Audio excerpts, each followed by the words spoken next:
Хәерле кич исәнмесез, хөрмәтле телевизор караучылар. Соба дулкыннары телевидениесе 24 декабрь җомга киченә булган эфирын башлап җибәрә. Иң элек атна информацион программасы кысаларында урын алачак материаллар хакында кыскача. Ныклы адамнар белән яңа елга атлыйбыз. Райондашларыбыз тудырган кар сыннары, утлы бизәлеш, бәйрәм кәефләшә. Илһам чишмәсенең суын эчкән иң бәхетле кеше шул җирдә. Райондашыбыз Сирина Гатиатова беренче китабын тәкъдир итте. Без көрәшле, данлы халык, иң көчле спортчылар Наил Хамидуллин истәлегенә багышланган турнирда очрашты. Бу атнада Бердәм Россия, Бөтен Россия сәяси партиясының Соба җирле бүлекчәсенең 33-нче конференциясе узды. Аның эшендә Бердәм Россия партиясының Татарстан төбәк бүлегенең төбәк сәяси совет әгъзасы Марат Әхмәтов катнашты. Бердәм Россия, Бөтен Россия сәяси партиясының Соба җирле бүлекчәсенең 33-нче конференциясе көн тәртибенә 6 мәсьәләне чыгарды. Иң беренче Бердәм Россия партиясының Соба җирле бүлекчәсе җирле сәяси советының 2016 елның ноябреннән алып 2021 елның декабренә кадәрге чордагы эшчәнлеге турында хисабы тыңланды.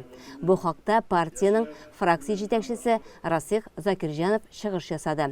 Ул 5 ел дәвамында Бердәм Россия партиясының райондагы эшчәнлегенә бәя бирде.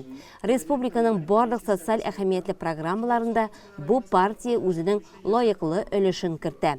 Социаль яклау, мәдәният, сәламәтлек саклау, мәгариф, инфраструктура өлкәләрен үстерү буенча эшләр әле дә дәвам итә. Бу хакта мәгълүматлар слайдларда яктыртылып барылды. Партияның Соба җирле бүлекчәсе 29 беренчел бүлекчәне берләштерә. Анда 3499 әгъза һәм 677 Бердәм Россия тарафдары бар. Сайлаучыларның гомуми санында партия әгъзаларының чагыштырмача күләме 14% тәшкил итә. Бүгенге көндә партияның җирле бүлекчәсе тарафыннан авыл җирлектәрендә һәм шәһәр җирлегендә партия әгъзаларының санын арттыру буенча эш алып барыла. Икенче көн тәртибе буенча Бердәм Россия партиясының Соба җирле бүлекчәсе җирле контроль комиссиясының 5 еллык үткән эшчәнлегенә хисап тыңланды. Яшь гвардия штабы җитәкчесе Айнур Халиев районда яшьләр сәясәте белән бәйле вазгыятьне яктыртып чыгыш ясады. Сатыш авыл җирлеге башлыгы Фаил Шафигуллин партияның Сатыш беренчел бүлекчәсе секретаре. Ул үз чыгышында авылда партия ярдәме белән булдырылган яңалыклары белән бүлеште. Җирле контроль комиссиясе рәисе Альберт Гарипов 2016 елдан 2021 еллар чорында партияның эшчәнлегенә анализ бирде. Партия уставы нигезендә партияның җирле бүлекчәсе секретаре әлеге вазифага конференция тарафыннан аның делегатлары арасыннан 5 елга яшерен тавыш бирү юлы белән сайлана. Бүген әлеге вәкаләт буенча делегатлар 2 кандидатура Соба муниципаль районы башлыгы Рәис Минханов, Соба шәһәр җирлеге башлыгы Расих Хәсәнов арасыннан берсе өчен тавыш бирде. 32 тавыштан 31 уңай тавыш белән Рәис Минханов өстенлеккә чыкты. Ул киләсе 5 елга Бердәм Россия партиясының Соба җирле бүлекчәсе секретаре итеп сайланды. Шулай ук яшерен тавыш бирү юлы белән яңа составта җирле контроль комиссиясе, җирле сәяси совет әгъзалары да сайланды. Соңыннан конференция эшенә йомгак ясап, Татарстан Республикасы Дәүләт Думасы депутаты, Бердәм Россия партиясының Татарстан төбәк бүлегенең төбәк сәяси советы әгъзасы Марат Әхмәтов сүз алды. Бердәм Россия сәяси партиясе ул әлбәттә безнең Минтимер Шәрипович беренче президентыбыз катнашында, Лужков, Шойгу катнашында төзелгән партия, инде менә 20 ел хакимияттә ул партия. Һәм шуңа күрә, әгәр дә без бу партия эшчәнлеген нәрсә белән бәһаләргә соң дип сорау куйсак үз алдыбызга. Һичшиксез менә Соба районының соңгы бер 20 елда Рәис Нурловичның җитәкчелек иткәненә 20 ел булган икән. Менә шушы чорны күз алдына китерсәк, ул менә аны шулай ук партия эшчәнлеге белән бәйләп була. Чөнки 20 ел хакимияттә Бердәм Россия. Ул бер уйлаганда узын вакыт, икенче уйлаганда син никадәр узаграк дәврдә идарә итәсең икән, дәүләт эшчәнлеге белән халык ышанычын саклап, син шуның кадәр аның үткәне өчен дә, бүгенге өчен дә җаваплырак барасың. Инде без көндәлек кулашлы тормышыбызда ияләнгән, бу менә бара торган республикабыздагы матур үзгәрешләрдә хәтта гадәти хәл дип саный башладык. Менә әгәрдә тарихи моннан bir 20 еллык вакыйгаларны яисә ул чордагы шушы Сабаның район үзәге торышы, Сабаның авыллары, юллары, үзегезнең социаль инфраструктурагызның торышын күз алдына китергән шундый фоторәсемнәргә күз салсагыз, менә 20 ел эчендә никадәр бихисап эшләр эшләнгәне күз алдында булыр. Бердәм Россия, Бүтін Россия сәяси партиясының Соба җирле бүлекчәсенең 33-нче конференциясе Россия Федерациясы һәм Татарстан Республикасы гимннары белән тәмамланды. Алдагы 5 еллыкта партия эше районда халык мәнфәгатендә зур яңалыклар булып тормышка ашуын телибез.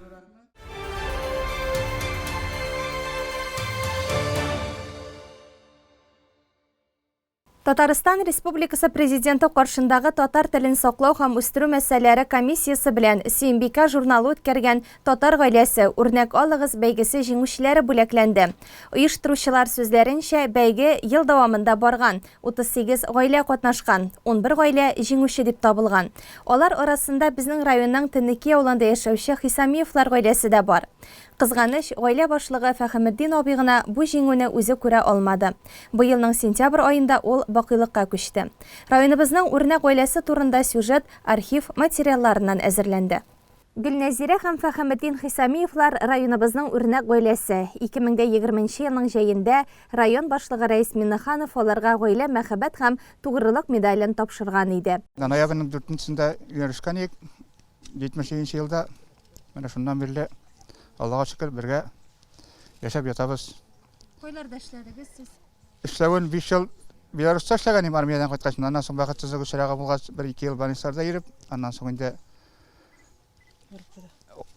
озак еллар фирмада заводчы булып эшләдем инде. Аннан соң әле заводчыдан чыккач та колхозның арбаларын, шаналарын бөтенесен шушында ишек алдында ремонтлап бирдем. Учет эшләре теге синер вакытларында инде бары теге себеркләр бәйләп биреп бөтенесен эшләдек инде. Гаилә бәхетнең нигезе, кеше күңеленең киңлеге нәкъ менә икең бер булып яши башлагач ачыла. Мәхәббәтне үлчәп булмый, аның күләме билгесез. Ә менә балаларны исәпләсәк, Хисамиевлар 6 бала тәрбияләп үстергән, 13 оныклары бар. Һәр гаиләнең үз яшәү формуласы, тормышта үз девизы бар. Хисамиевлар вакытында аңлаша белә һәм бер кайчанда эшне талашуга җиткермәгән. Беренче чиратта тәртиптәндер инде. Без инде менә кеше шикелле караяндырып bir талашкан да булмагандыр дисәң дә дөрес булыр дип уйлыйм инде менә хәзер. Без инде алай тавышларыбыз дип тормадык. Кайсы бер кешеләр була бит инде китеп бирәләр, без андый нәрсәне бөтенләй ишетмәк тә белмәк тә. Гомер буе менә ничек өйләнешкән шулай яшәдек. Әбидә ни булды инде теге минем сүз авыздан чыкканча ул инде эшли башлый дә. Нәрсәләрне укшазым беләдер. Иң беренче семьяса сабырлык, тагы министериум җаваплылык дип гаиләне сыгыш. Бу җаваплылыгын булмаса, эшләп тә, әйтеп тә, аны кайда да эшлисең инде, иң беренче шушы төзегән гаиләңне син сакларга тиеш дип уйлыйм инде. Тормышыгыздан канәгатьме? Аллаһка шөкер. Оңдым дип әйтә аласызмы? Оңдым дип әйтә алам, оңган булган кеше белән гомер иттем. Бер-беребезне аңлап яшәдек. Балалар алдында сүзгә килмәдек. Алдында да артында дип әйтим инде. Алар да эш белән, хезмәт белән чыгып үстеләр, күп итеп маллар асрап, күп итеп бакча утыртып, һәрберсен укытырга төрле заман булды бит инде. Акча бирми торган заманнар булды. Безнең балалар үскәндә менә һәрберсен Аллаһка шөкер җитте, барды. Йөреп өйләнештегезме, әллә инде бабай элеккечә урлап алып кайттымы? Юк, урламады. Урламады. Ничә биргән идегез гаилә корганчы? Ничә? Күп түгел инде. 2 ел армиядан киттем инде. Аннан соң шул 1-2 ел булай йөргәнбездер инде шунда. Мәхәббәт җимешләренең матур яшәвенә сөенү, аларның уңышларын күрү ата-ана өчен иң зур шатлык. Төп йортта уллары Илнур һәм киленнәре гүзәл кечкенә оныклары яши. Кызганыч, бүләкләү тантанасына гына алар парлап бара алмады. Гаилә башлыгы Фәхеметдин абый гына мәңгелеккә арабыздан китте. Җиңүчеләрне бүләкләү тантанасында Татарстан Республикасы Дәүләт Совет рәисе урынбасары Марат Әхмәтов, республиканың Татмедиа матбугат һәм масса күләм коммуникацияләр агентлыгы җитәкчесе Айдар Сәлимгараев катнашты. Җиңүчеләргә диплом, акчалата, бүләкләр тапшырылды.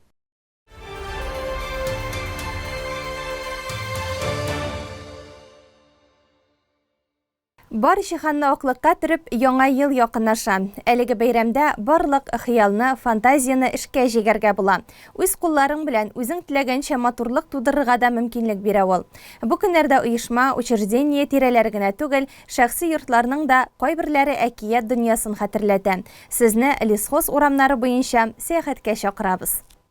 Лесхоз бистәсенә керү юлында ук үз сәгате сукканны кырын ятып көтүче 2022 ел хуҗасы Юлбарыс каршы ала. Аның мәхәббәт гәүдәсенә, канәгать йөзенә карагашу киләсе 2022 елга карата күңелдә ышаныч уяна. Алдагы елыбыз яхшы булырга тиеш дигән өмет уты кабына.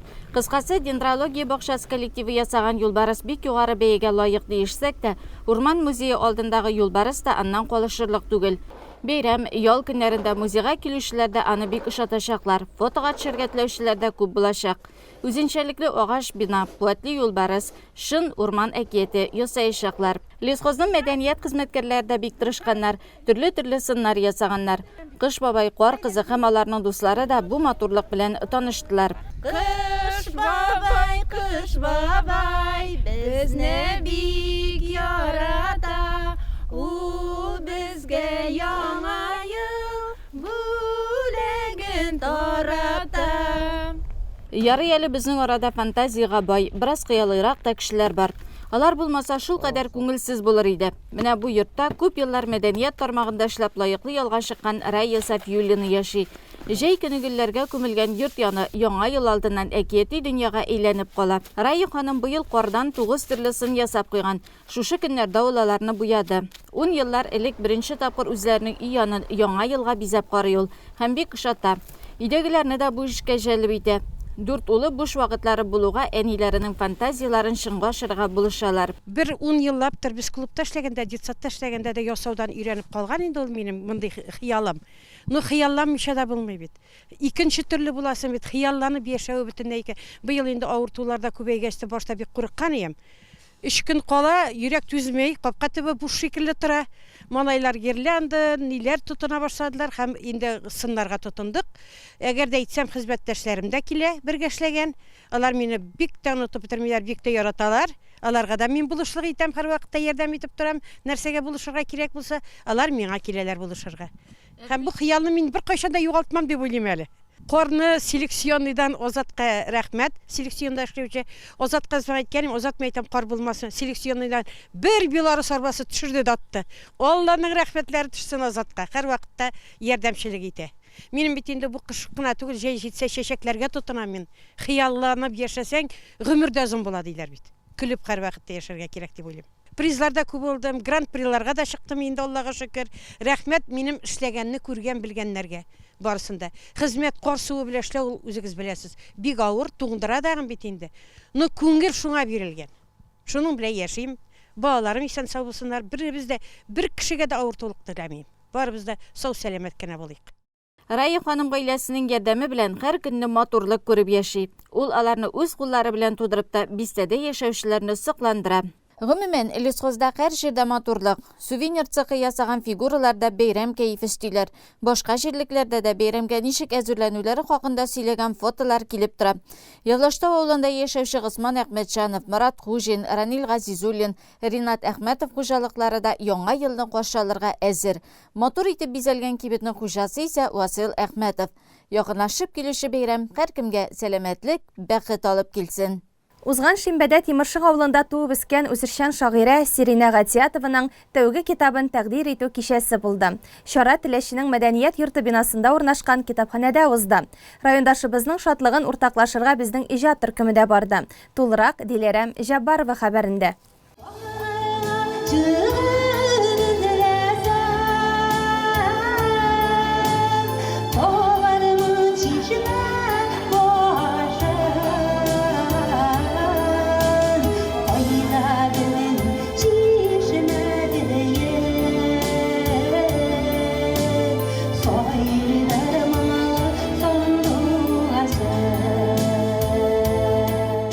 Сирина Гатиятованың Шишмә башы районыбызның матур табигатьле Тимершык авылыннан башлана.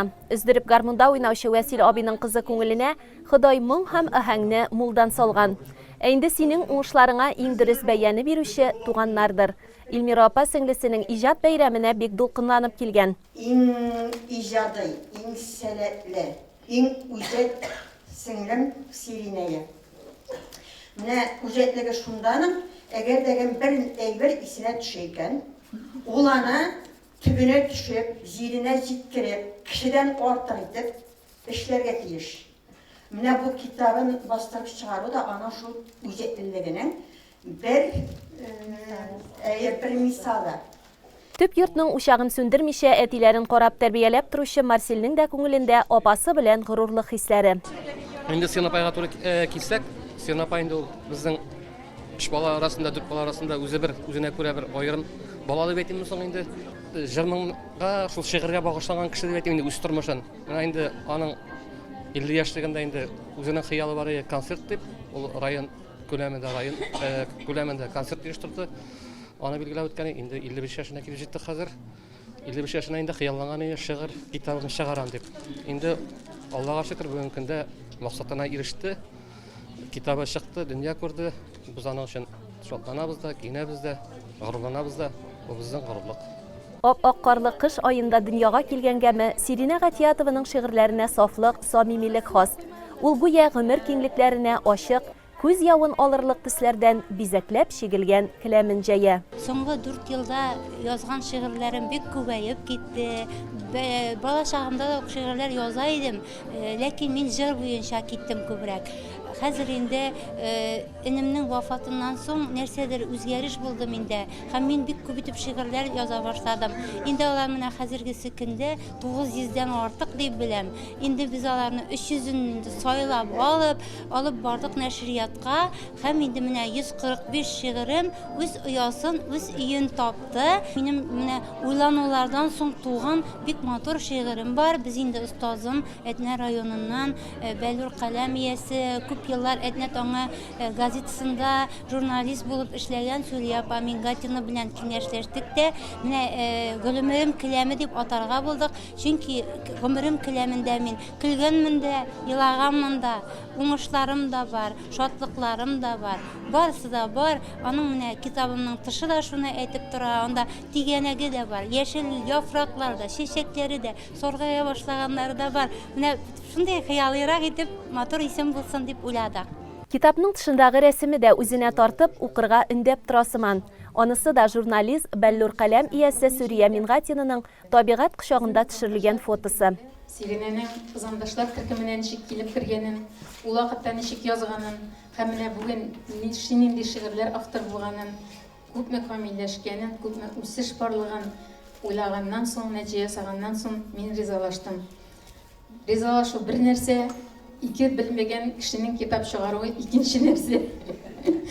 Һәм менә игътибар итәсез, безнең өчен ул бик кыйммәтле хәзинә булды, татар халкы өчен дә кыйммәтле хәзинә булыр. Шишмәдәй челтерәп, җаннарны кузгаткан, сезнең күк бар микән ул тагын? Сирина Гатиятова район китапханәсе каршында 1996 елдан бирле эшләп килүче Йөзек кашы берләшмәсенең иң актив иҗатчыларыннан берсе ди. Теләче үзәкләштерелгән китапханәләр системасы директоры Резида Дәүлиева. Безнең теләчебез каршында, теләчебез үзәк китапханәсе каршында Йөзек кашы әдәбият, сәнгать, иҗат берләшмәсе эшли. Йөзек кашыбыз тагын ныгып китте. Аны ныгытучыларның иң көчлесе Сирина Гатиятова дисәм, бердә ялгыш булмас.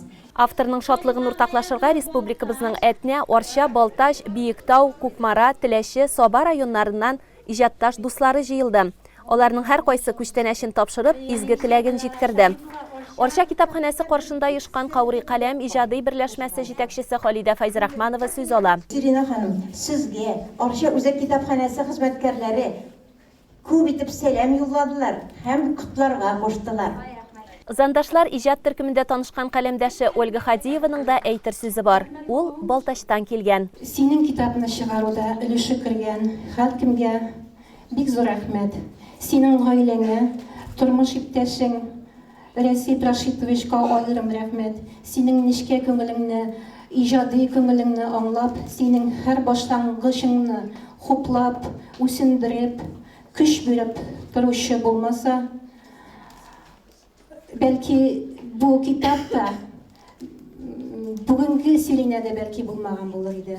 Узак еллар Якутияның Удачный шәһәрендә укытучы булып эшләп, хәзерге вакытта Күкмара якларында гомер кичерүче Суфия апа Мустафина үз хисләрен мандалина кыллары аша белдерде.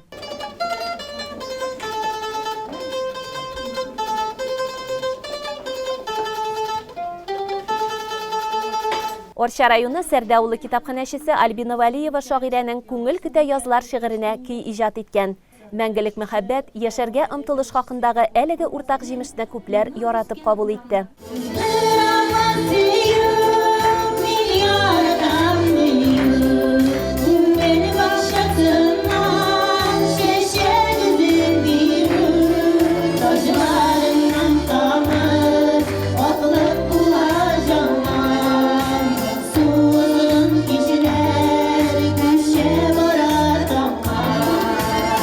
Киң күңелле ханымның шигырьләрендә хатын-кыз күңелен генә түгел, көчле затларның кичерешләрен дә тирәнтен аңлау чагыла.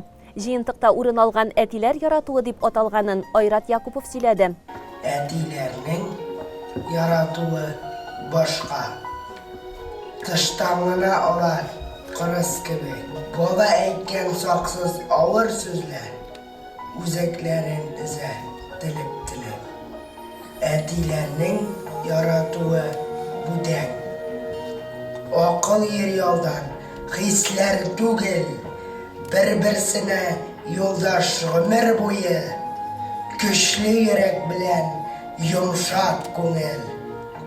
Айратның әтисе күп еллар хукук саклау органнарында хезмәт куйган, Төньяк Кавказдагы бәрелешләрдә катнашкан Айдар Якупов авторның уйлану җырын башкарды. Табигатьтә уйга чумган, җирдә торган татны йокыга, күңелемдә туа моңлы җырым, сихригә мине чакыра. Сүнгән йөрәкләргә дәрт өсти, өмет уты кабза торган әлеге җырның көен газ оешмасында хезмәт куючы Илһам Якупов иҗат иткән. Ул киләрен язган 4 җырда гомерем келәмендә үз урынын тапкан. Кичәдә шагыйрәнең күп шигырьләрен җырга салган Татарстанның атказанган артисты, композитор Айдар Тимербаев та катнашты. Сирина Гатиятова бор нәрсәдән матурлык эзли. Шигырьләрендә үткәннәрне искә алуда, бүгенгесе белән горурлык та, киләчәккә өмет тә чагыла. Җылы хисләр белән тулы кичәне Күкчә авыл клубы мөдире Рәйхана Антонова һәм иске җири мәдәният йорты директоры Рауил Насыйбуллин алып барды. Кайтарып булса әниемне, мәңгелеккә киткән энемне. Зотсалар, барсы да бергә басып, алмас идем, бер дә күземә. Иҗатчы булып китүенә зур өлеш керткән татар теле һәм әдәбият укытучысы Зәмфирә Нуруллина да биредә. Сине яратып, хөрмәт итеп яшәгәннәре өчен Теләче халкына, бигрәк тә җитәкчеләргә рәхмәт. Шатланып утырдым ди ул. Син мәктәптә укыганда ук шундый актив, шая, җыр телле, эшкерсез кыз идең. Отряд советы председателе, комсомол секретаре, дружина советы председателе булып эшләп, син шушы лидерлыкны алга сөргәнсең. Алар синең тормыш юлыңа озата барганнар. Сирина ханым кешеләрнең җаннарын гына түгел, тәннәрендә дәвалый. 36 ел хезмәт стажына ия булган Шәфкать туташы ул. 1992 елдан бирле Теләче үзәк хастаханәсендә физиотерапия бүлегендә эшләй. Ягымлы йөзе, тәмле сүзе белән бөтен авыруларны дәвалый диләр аның хакында. Җитәкчесе баш табиб Ирек Галиуллин белән башкарылган дуэт катнашучыларны таң калдырды.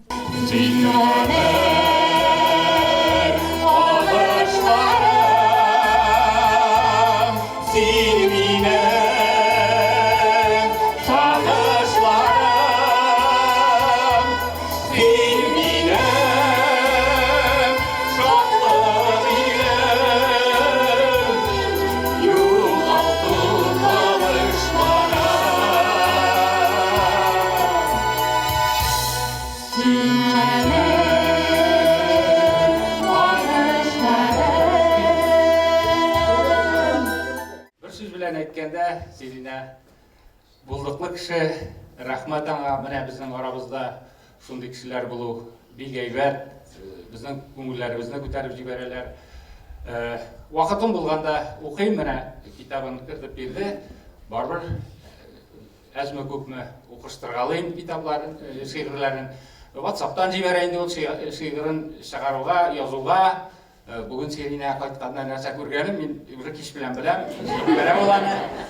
Нейді қалатта, кім нейіне аяғана басқан, нешеткен, кімге көңілі қайтқан. Өтінісі білгілі. Рахмат. Аннан соң рахмат мене Серинаның ижатын зурлап, башқа райондардан келген қонақтарыбызға. Танылган татар блогеры Рафиля Шамсетдинова шагыйрәнең балалар белән аралашуда да үз стиле барлыгы хакында әйтте. Сирина Гатиятованың балалар өчен язылган бердән-бер шигырен Язилә башкаруында тыңладык. Шуңа хәтле олы йөрәкле кеше, менә олы йөрәкле кеше генә шушындый эшләрне башкара ала.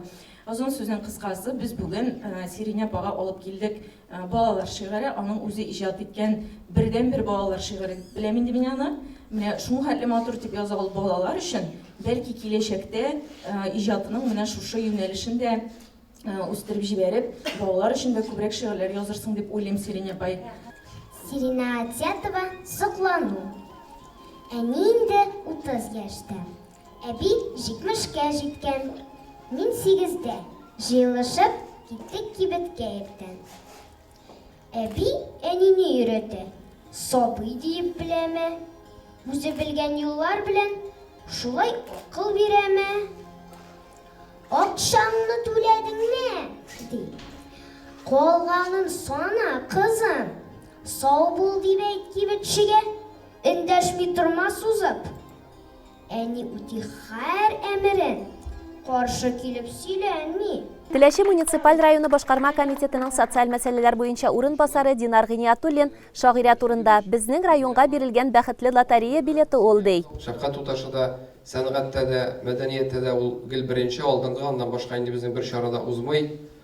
Монда клубта дисезме, Сабан туймы, башкасы шулай буяларның инде шундый күркәм үрнәк алырлык семья.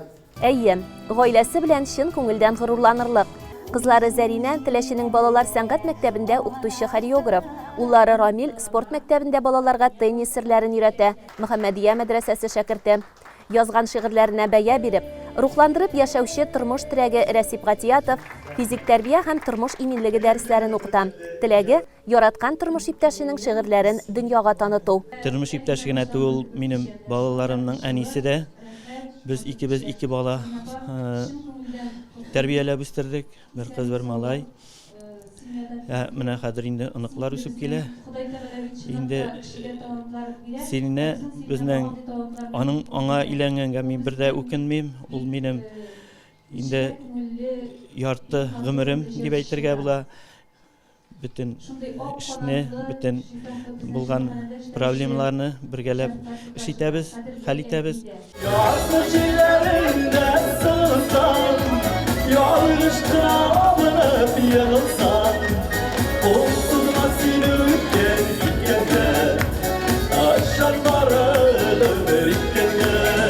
Илһам шишмәсенең суын ишеп, җаннарны, тәннәрне дәвалаучы Сирина Гатиятова бик бәхетле.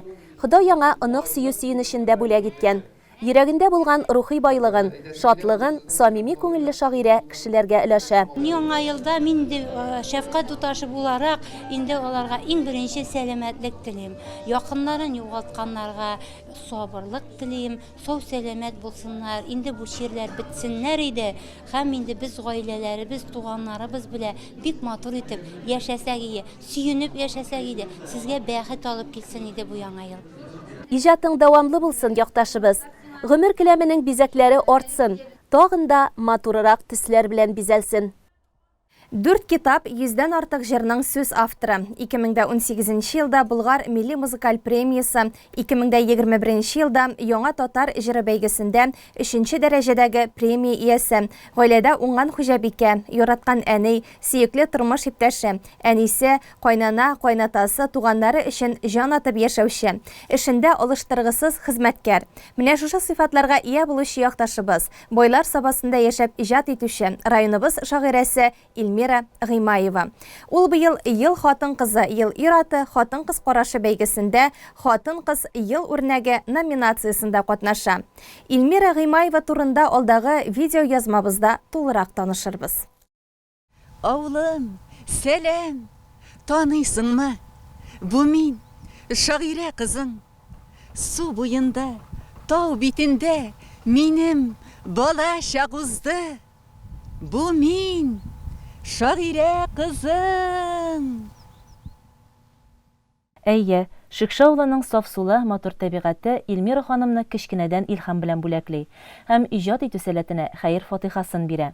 Менә шулай туган авылына кайткан сайын ул аның хәлен белә, үзенә иҗат рухы ала. Биредә аны кадерле әнисе Сойма апа да көтә. Әтиләре Рәшид 20 ел элек гүр иясе булса да, бүген Сойма апа кызы Чулпан карамагында нигез җылысын саклап, балаларын бер йомгакка туплап яши. 10 оныгы, 9 оныкчыгы аның олы хәзинәсе. Улы Рашат, кызлары Сәнирә, Венера, Чулпан, Айгөл, Илмира аның ныклы таянышы. Гомер буе колхозда фирмада эшләдек инде сеңлем. Безнең эшләмәгән эш калмады. Нигә лаешка урман кисәргә бардык 2 мәртәбә. Япь-яшь кызлар. Оннан кайттык та башка киттек инде. Элек эшләсе бит инделек. Балалар менә 6 бала үстердек, Аллага шөкер. 5 кыз, 1 малай. Алар хәзер барда җиттеләр инде, барысының да эшләре дә бар. Акыллы инде, кайтып торалар. Оныкларым да килеп тора инде, Аллага шөкер. Шулай инде. Рәшит абыең белән иптәшем белән 43 ел торып калдык инде, аны корчагы үтерде инде минут арасында. Менә шулай итеп яшәп ятабыз. Әкренге, Аллага шөкер. Бәхетле картлык инде. Шулай дим инде. Бәхетле картлык, балалар күп булгач, балаларның уңышларына сөенеп, Аллага шөкер, барысы да тырышлар. Бүген исә Илмира ханымның авылга әнисе янына кайтуының да үз сәбәбе бар. Әни, син мине әйткәнең бит инде битлек белән тугансың дип. Әйе. Менә ул вакытта шуны җыеп куймаганбыз бит. Миңа врачлар шулай диде, кызың битлек белән туды дип әйттеләр инде. Бәхетле дә булыр, сәләтле дә булыр дип әйттеләр врачлар. Мин сиңа хәер фатиха алырга кайттым бит әле. Мин бу ел, Алла бирсә, ел хатын-кызы конкурсында катнашам бит. Кит ана. Әйе, менә шулай зурлап, менә шундый эшкә алындым бит әле. Әйе, бик рәхмәт инде кызым. Барлык җитәкчеләргә рәхмәт инде кызым. Бик яраталар инде, газда да бик яраталар инде. Эшлисең бит инде. Алга таба да зур уңышлар телим инде кызым сиңа, яме. Рәхмәт әни, амин. Саулык, сәламәтлек, балаларыңның игелеген күреп. Амин, шулай булсын. Бик кымса. Рәхмәт әни. Шаулап гөрләп балачак яшьлек еллары узып киткән. Бүген инде Илмира ханым үзе дә җитлеккән ул белән кыз анасы, гомер юлдашы Илһамның тормыш терәге. 1993 елда Илһамга кияүгә чыгып Сабага килдем. Безнең Илһам белән танышуыбыз да шундый кызык теге кинодагыча килеп чыкты. Мин автобус көтеп авылга кайтырга, автобус көтеп торам. Бер зур КАМАЗ машинасы сыздырып кына үтеп китте. Һәм яңадан шундый ук тизлек белән выжылтап килеп тә туктады. Һәм менә ул мине шулай авылга алып кайтып куйды да, без шуннан инде танышып киттек. Әти-әнием, әткәй белән әнкәй инде мине бик якын иттеләр. Аллага шөкер, менә әниебез белән беркем дә белми торган уртак серләребез бар. Бик матур яшәдек, бик матур яшибез. 1994 елда улыбыз Үлфәт туды. Үлфәт Казан Төзүчеләр университетын битергәннән соң армия сафларына барып кайтты. Хәзер инде Казанда яши, проектлар сыза, үзенең һөнәре буенча эшли. Кичкенәдән сәнгатькә гашыйк, бик матур шигырьләр сөйли, спектакльләр уйный. Әни укытучы, әни артист, әни җырчы, әни воспитатель, әни минем личный психолог. Аның шикелле уңган килен, аның шикелле уңган әни, уңган хатын. Өйдә дә бик оста бөтен ашауны пешерүдәген, безне тәрбияләүдәген. Бик шатмын шундый оста әти-әнием булганга. Шулардан миңа күпмедер өлеше миңа дагын йоккандыр. Үзем дә сәнгатен дә бик яратам. Үземнең һөнәр буенча гына эшләүне дәвам итсәм дәген, тик аларның менә күпмедер тамчы шушындый осталыклары миңа да сеңлемә дә күчкән. Юкка гына әйтмиләр, әниләрнең аяк астында оҗмак дип, шуңа күрә без сеңлем белән бер кайчан дагын әни белән әтинең йөзләренә кызыллык китермәскә тырышабыз. Әнибез сине бик яратабыз. Валла, матурлык кызарып пешкәннәр. Субханалла, исән иминенә башырга язсын. Кызы Зиләне дә үз үрнәгендә уңган булган итеп тәрбияләгән Илмира ханым. Бүгенге көндә ул әти-әнисе янында яши, пенсия фонды идарәсендә эшли. Сәнгатьне, спортны үз итә. Гомумән, гаиләдә балаларга, ата-анага, якыннарына хөрмәт белән карау, милли гореф-гадәтләрне белү, саклау орлыклары нык салынган. Димәк, киләчәкләре дә ышанычлы кулларда дигән сүз. Кызыбыз Зилә шулай ук абисы бетергән Төзүчеләр университетынан кызыл дипломга бетерде. Әле ул безгә әйтмичә, бездән яшереп кенә арым спорт белән шөгыльләнгән. Аның бик матур күрсәткечләре бар. Име кызым Татарстанда беренче урын, Россия беренчелегендә бик матур уңышлары бар аның. Аннан соң инде кичкенәдән сәнгатькә гашыйк, җырлый, бии, спортка гашыйк гомумән. Бик ярата волейболны, бик оста, бик матур уйный. Һәм инде менә минем хәзер кулдан эш китте инде. Зилә шушылай иттереп тукмачлар кисә, камырлар пешерә. Аллага шөкер, бәхетләр генә булсын, име кызым. Гаиләләрендә үзләренең матур традицияләре дә яшәп килә. Безнең менә елдан-ел килә торган шундый матур гадәтебез бар. Без яңа ел чыршысын гаиләбез белән бергә бизибез. Әгәр дә инде кемдә булса соңрак калып кайталмый кала икән, ул көнгә инде чыршыны бизисе килә икән, барыбер эленмәгән берничә уенчыкны калдырабыз шулай. Менә ул чыршы бәйрәме безнең иң яраткан, бөтенебезне бергә җыя торган бәйрәм. Аннан соң тагы бер матур традиция бар әле безнең. Без яңа ел пилмәнен бергә ясыйбыз. Аннан соң инде җәй көне бакчада чәчәкләр үстерергә бик яратам. Ирем белән табигатьне бик яратабыз. Менә елның нинди генә фаслы булмасын, без урманнан кайтып кермибез. Җәй көне бергәләп велосипедта йөрибез, кыш көне чаңгыда йөрибез. Әдәм баласын хезмәт бизи. Илмира төп һөнәре буенча укытучы. Иң элек Казан педагогия училищесын, аннары Казан педагогия институтын тәмамлый. Хезмәт юлын 1989 елда районыбызның Сәрдә авылы яслы бакчасында мөдир булып эшләүдән башлый. 1993-2004 елларда Соба гимназиясында башлангыч сыйныфлар укыттым. Һәм 2004 елда ел укытучысы конкурсында лауреат исеме алдым. Һәм инде 2004 елда Собагазга эшкә кердем. Ирем белән бергә эшлисем килде. Ирем Илхам анда 32 ел стаж белән армиягә хәтледә шушы Собагазда эшләгән. Бик уңган, бик булган, бик туганчыл, бик кешелекле. Белмәгән бер эше дә юк. Менә 70 төрле һөнәрдә аз дигән сүзне безнең Илхамга әйтергә була. Без аны балалар да, үзем дә бик яратабыз. Яратам шул җаным сине. Яратам дип әйтүләре бәхет инде. Син янымда, син җанымда, син йөрәктә. Яратам шул гомерлеккә. Син янымда, син җанымда, син йөрәктә. Яратам шул гомерлеккә. Бүгенге көндә Илмира Гыймаева Собагаз идарәсендә авария диспетчерлык хезмәтендә диспетчер булып эшли.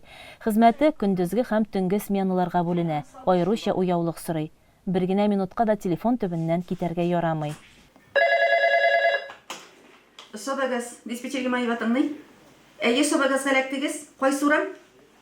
Бикет 34. Нәрсә булды сезнең? Газ исе киләме? Әйе, хәзер менә котелда килә торган кранны бурып куегыз. Форточкаларны ачыгыз. Ул тирәдә сотовый телефоннан сөйләшмәгез. Утыгыз янган икән, сүндермәгез, сүнгән икән, яндырмагыз. Безнекеләр хәзер килеп җитә.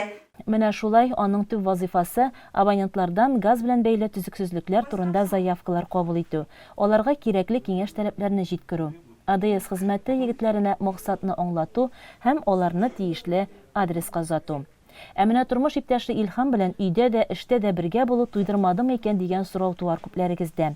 Юк, киресенчә, бергә эшләү аңа тынычлык кына өсти. Илхамы аның эштә генә түгел, гаиләсендә дә, иҗатында да илһамландыручысы, иңнәренә канат куючы. Собагаз идарәсендә ирем белән бергә эшли башлавыма үземә дә 17 ел булган икән инде, вакыт сизелмичә дә үтә. Безнең диспетчер хезмәтендә укытучы белеме белән генә эшләп булмый. Монда эшләгән чорымда укып 2 диплом алдым. Бик авыр эшебез, бик җаваплы, бик төгәллек сорый торган эш. Менә андый вакытларда ирем белән эшләү миңа бик зур ярдәм итә. Бергә эшләү бик күңелле, бик рәхәт. Аннан соң нәрсәсе рәхәт, менә без ирем белән икебез, шушы мин газга кергәннән бирле Мирас фольклор ансамблендә җырлап биеп йөрибез. Йөрмәгән җиребез калмады, бөтен дөньяны күрдек. Менә икең бергә эшләгәч, өйгә кайтып керсәң дә, ашарыңа пешмәгән булса да, балаларың каралмаган булса да, бер сүз дә юк. Собагаз идарәсендәге бөтен хезмәткәрләр дә, газчы да, спортчы да, артист да, җырчы да, биюче дә. Чыннан да бу оешмада эшли башлау белән Илмираның иҗаты да яңа сулыш ала. Биредә ул күп төрле бәйрәм кичәләргә сценарийлар язу осталыгы белән таныла.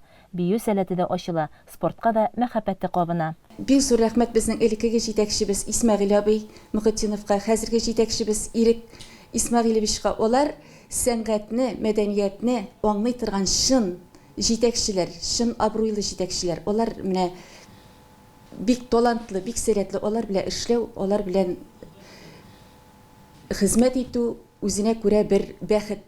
Әйе, шулай кулга кул тотынышып, хезмәттәшләрең белән аңлашып, җитәкчелекнең киңәшләрен тотып эшләгәндә генә зур хөрмәт казанып, олы дәрәҗәләргә ирешеп була. Без Гимаева Илмира Рашидовна белән Сабагас идарәсе коллективында бик күптәннән бергә эшлибез инде. Ул безнең коллективка 2004 елда килде. Шушы көннән башлап ул коллективта профсоюз оешмасы оештырган бөтен чараларда актив катнашып килде. Авария-диспетчерлык службасында да бергә эшләргә туры килде. Мин служба начальнигы булып эшләдем, ул диспетчер иде. Ул вакытта да мин профсоюз председателе буларак коллективта оештырылган бик күп чараларны аның белән бергә, аның ярдәмендә оештырдык.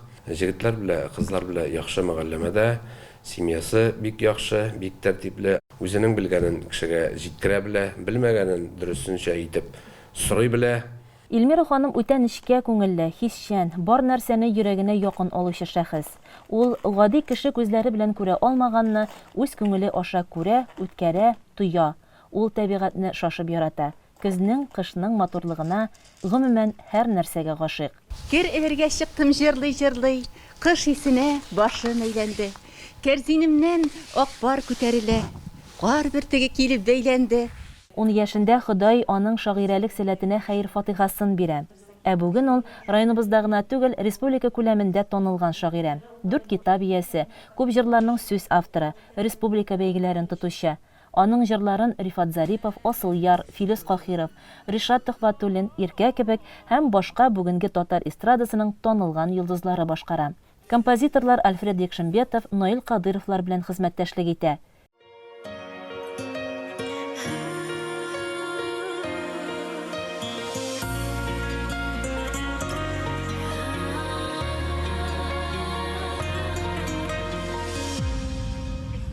Мәхәббәтнең янар шатлары,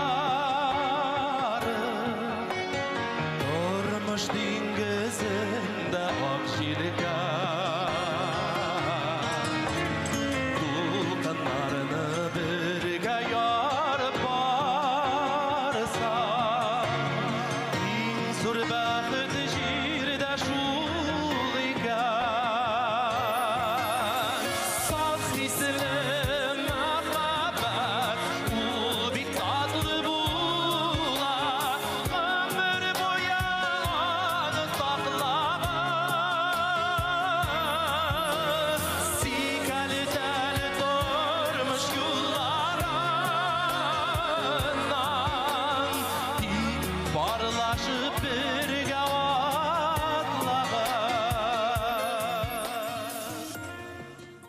Иҗади илһам көннең төрле вакытында, ел фасыллары алышканда килә ди шагыйрә үзе. Һәм күңеленнән ургылып чыккан һәр яңа иҗат җимеше аңа рәхәтлек бирә. Кызыл миләшләргә ак кар ява, телгәшләргә бик сак куналар. Җилләр белән очып, берсе кочып, мәхәббәткә, назга тулалар. Ачы миләш көмеш бөртекләрнең куенына чумып назлана. Сагынылган икән, тагын бер ел үткән, саф сөюдән миләш баллана. Шу, нинди ки шулай талгын гына күңелемнең кылын тибрәтә. Барлыгыңны белеп, ул синеке диеп, мәхәббәтем җырлый йөрәктә. Табигать, әти-әни, тормыш, мәхәббәт аның иҗатында төп урынны биләп торучы темалар. Иҗатыма килгәндә, бүгенге көндә минем 4 китабым бар. Соңгысы Гомер тавы китабы Татарстан китап нәшриятында басылып чыкты. Менә мине кичкенәдән йөри торган китапханәдә эшләп килә торган Миша Дулкыннары әдәби судка тәкъдим итте. Һәм шушы әдәби судта безнең бик олпат язучыларыбыз килгән иде. Алар минем шигырьләремне Язучылар союзында шигырьят бүлегендә карадылар. Һәм шуннан соң минем шигырьләремне матур, яхшы дип таптылар һәм Язучылар союзына тәкъдим иттеләр. Минем менә кичкенәдән Саба таңнары газетасы остазым булып тора. шигырьләрем, иҗатым республикабызның дәрәҗәле, затлы газета журналларында басылып килә, Аллага шөкер. Бүгенге көндә 100дән артык җырның сүз авторы булып торам. Ул җырларым дәрәҗәле, профессиональ артистлар җырлыйлар. Һәм менә шушы җырларым, шушы шигырьләрем мине халыкка да танытты, Аллага шөкер. 2018 елда Болгар милли премиясына лайык булды бер җырыбыз. Һәм инде менә узган ел 2020 елда беренче Татар җыры бәйгесендә балалар җырыбыз 3нче дәрәҗәле дипломга лайык булды. Авыл җирләренә, мәдәният йортларына, мәктәпләргә, детсадларга, очрашуларга бик чакыралар мине, рәхмәт аларга. Ул очрашуларда минем шигырьләремне яттан сөйлиләр балалар, җырларымны җырлыйлар. Менә бик популярлашып китте. Альфред Якшинбетов кие минем сүзләремә язылган авыл җыры. Бөтен җирдә шул җырымны башкаралар. Үземә шуннан алдагы иҗатым өчен илһам җыеп кайтам мин. Илмира бүген чын мәгънәсендә тормыш тәҗрибәсен туплаган һәм куйган максатларына ирешкән ханым. Ул гаиләдә сөекле хатын, балаларына үрнәк, кадерле әни. Эшендә үз дәрәҗәсе булган хезмәткәр, иҗатының татлы җимешләрен җыючы, талантлы шагыйрә. Ул бар яктан да үрнәк һәм чын мәгънәсендә бәхетле хатын-кыз. Бәхет ул яшәү. Тормышка гашыйк булып яшәү. Тормышны яратып, яратылып яшәү. Һәм беләсезме, бәхет гаиләң, хезмәтең, иҗатың бер-берсен тулыландырып, бергә үрелеп бару. Һәм алдагы көн өчен өмет, хыял, сүнмәү, матур планнарың булу. Бәхет көтеп яшәмә. Бәхет гел янәшәңдә. Бәхетең үз кулыңда. Бәхетең үз юлыңда.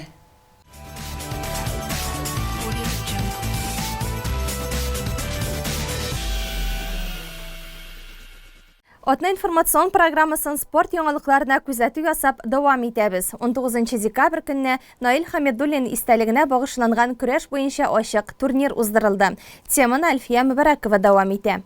Саба спорт комплексында әледән-әле татарча көрәш ярышлары уза тора. Шулар арасында соңгысы Татарстан Республикасының Татар-Башкорт милли спорт көрәш федерациясы башкарма комитеты директоры булып эшләгән данлыклы көрәшче Наил Хамидуллинның якты истәлегенә багышланган яшүсмерләр арасындагы ачык турниры иде. 10 ел дәверендә ел сайын шушы чорда Наил Хамидуллин турнирын уздырабыз. Аның үлгәненә быел 11 ел булды. Инде шушы турнир дәвамлы булсын. Быел менә 160тан артык көрәшче килде. Бөтенесе иң оста көрәшчеләр. Бу бик дәвамлы, тулы, иң яхшы районнар катнаша торган, шәһәрдән дә килгәннәр, көрәшчеләр җыелган, матур көрәш күрсәтәләр.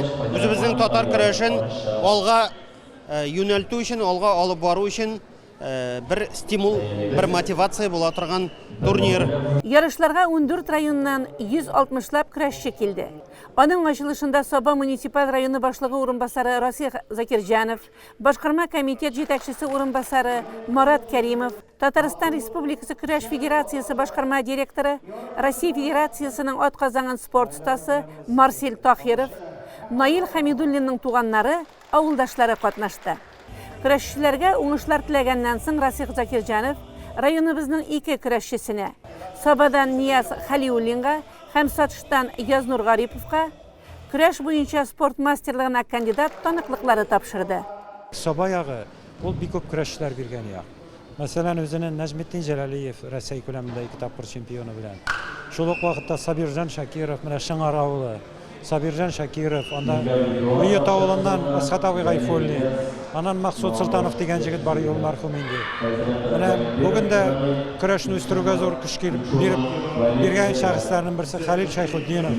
Бер туган теге тәфкил белән Азат Шайхутдиновлар санап Марсил дигән җегет бар, янда Сабиров, Марсил Рафил Сабировлар, Саба ягыннан Азат Галиев, бик күп көрәшләр биргән як, Саба ягы, Саба көрәшчеләре дигән аларның аерым исеме бар, алар китапта язылды бу турыда.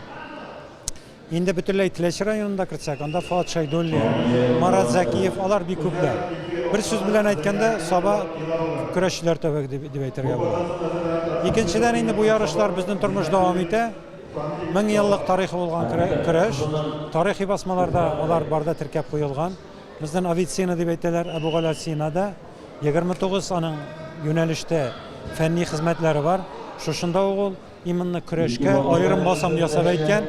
Ул дигән ир-егетләр өчен иң файдалы спорт төрләренең берсе дигән. Татарча көрәш бүген халкыбызны дөньяга танытыр өчендә, кимлегебезне күрсәтер өчендә, дөньяның төрле почмакларында сибелеп яшәүче татарларыбызны берләштерү өчендә хезмәт итә. Республикабызда 10 меңләп кеше шөгыльләнә.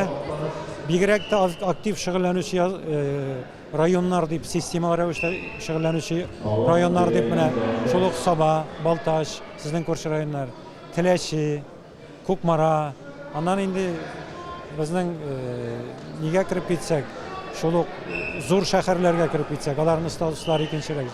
Чаллы, Әлмәт, Түбән Камаларда көрәш безнең бик югары куелган. Һәм системалы шөгыльләнәләр. Көрәшнең рейтингына килсәк, алар соң 10 елларда менә әле мин санап киткән районнар алдыңгы урыннарны яулыйлар. Бусы беренчесе. Икенче әйтерем, безнең көрәш ул ниндидер теге тәрбия чарасы да булып торырга тиеш. Без чемпионнар гына дип түгел, беренче бала булырга тиеш сәламәт. Физик яктан сәламәт кеше генә ул тулысынча бәхетле, шул ук вакытта үзен яхшы итеп хис итә ала. Менә беренче нигезендә бит тора көрәшнең шул. Беренче алалар күрсәтмәләр һәм шуны ясыйлар. Тренерлар шулай бер алып баралар инде. Физик яктан алар ныгырга тиеш. Кешедә 365 буын бар. Шушының һәрберсе дә хәрәкәткә килә. Чөнки кайсы бик кечкенә генә авырткан кешедә уртага чыгып ул көрәш алмый. Бармагына авыртса да. Менә бу айбергә мин бигрәк тә басым ясап әйтерем. Чөнки бүгенге көндә бит инде катлаулырак нидә дә яшибез. Ил буенча да, дөнья буенча да пандемияләр дә бара бит инде. Беренче урынга куярым мин менә шушы сәламәтлек, тәрбия чарасы. Аллага шөкер, күкрәк киреп үз районыбыз көрәшчеләре белән горурлана алабыз. Бу турнирда да сынатмады алар. Язнур Гарипов, Рифат Ахунҗанов, Нияз Сәрвәров, Илфар Габдрахманов, Нияз Халиуллин кебек көрәшчеләребез мәртәбәле урыннарны яуладылар. Ярышларның спонсоры Соба муниципаль районы башлыгы Рәис Минниханов иде. Республиканың ерак районнарыннан килгән командаларның да фикерләрен беләсебез килде. Аллага шөкер, алай ярышлардан буш кул белән кайткан юк. Бик зур рәхмәт организаторларга, шундый свидетельство, шундый көчле әйбәт була. Награждениялар шулай әйбәт була. Бик зур рәхмәт әйтәс килә. Ярышлардан әнә шулай һәркем матур фикерләр белән таралды. Алга табада яшь спортчыларыбызга шыдамлык, җиңүгә омтылуда үҗәтлек, тырышлык һәм уңышлар телибез. Спорт яңалыклары белән таныштыруына дәвам итәбез. 18 декабрь көнне кышкы хоккей сезоны ачылды. Районыбызның иң оста хоккейчылары Байлар сабасындагы шугалакта очрашты. Спортчылар һәм җанатарларны иң элек үзешчән башкаручылар хоккей турындагы җыр белән сәламләде. Уен һәм тренировкалар сагындырган. Яңа боз өстендә үзенә чакырып тора. Олимп спорт мәктәбе директоры һәм шушы чараны оештыручы Рифат Хисамов хоккейчыларга мөрәҗәгать итеп уен тәртибе белән таныштырды. Фаргат Яхишка, Лесхоз командасына бил сайын бізді подвайтмей, Яхиш, особо всех благодарны за это. Действительно, единственный руководитель, и единственный капитан, который вақытында, значит, уже звонит бизнесуга иногда. Рахмат сиға бүгінді подвайтмәдің и Шалайық Лесхоз командасына, и Соба командасына. Баразада оңышлар. И добрый путь. Пускай побеждает сильнейший. И біздің главный арбитр Сафиуллин Раиль. Судья международной категории беті бізамар был. Шоңа көрі. Тоже, мен думаю, әйбәт судьитер, самый главный, честно судьитерге керек, бүтін нәрсені қора бітірге керек. Шоңа көрі, удачи сиғадаған. Боз өстендә Урман Вымпел Соба хоккей командалары көч сынашты. Урман Вымпел командасы арасында исәп 3-6, Соба командасы Урман хоккейчыларын 5-2 исәбе белән җиңде. Соба Вымпел командасы арасындагы көрәш 3-1 белән тамамланды. Нәтиҗәдә Урман командасы 3нче урында, 2дә Вымпел уенчылары. Соба командасы 1нче уеннарның җиңүчесе дип танылды. Быелгы сезон ачылды. Хоккейчыларга алдагы уеннарда да җиңеллек һәм җиңүләр телибез. Hürmetli televizor караучылар, безнең атна информацион программасы шуның белән ахырына якынашты. Аның соңында исегезгә төшерәбез. Бойлар сабасында кыш бабайлар парады һәм зур чыршыны ачу тантанасы 28 декабрь сишәмбе көнне 18 сәгатьтә булачак. Барыгызны да якынашып килүче яңа 2022 ел белән тәбрик итәбез һәм бәйрәм тамашасына чакырабыз. Бүгенге чыгарылышны сез экраннарда күрсәтелүче сылтамаша кабатлап карый аласыз. Кыска вакытлы реклама чыгарылышыннан соң җырлы бүләк тапшыруы урын алачак. Очрашырбыз.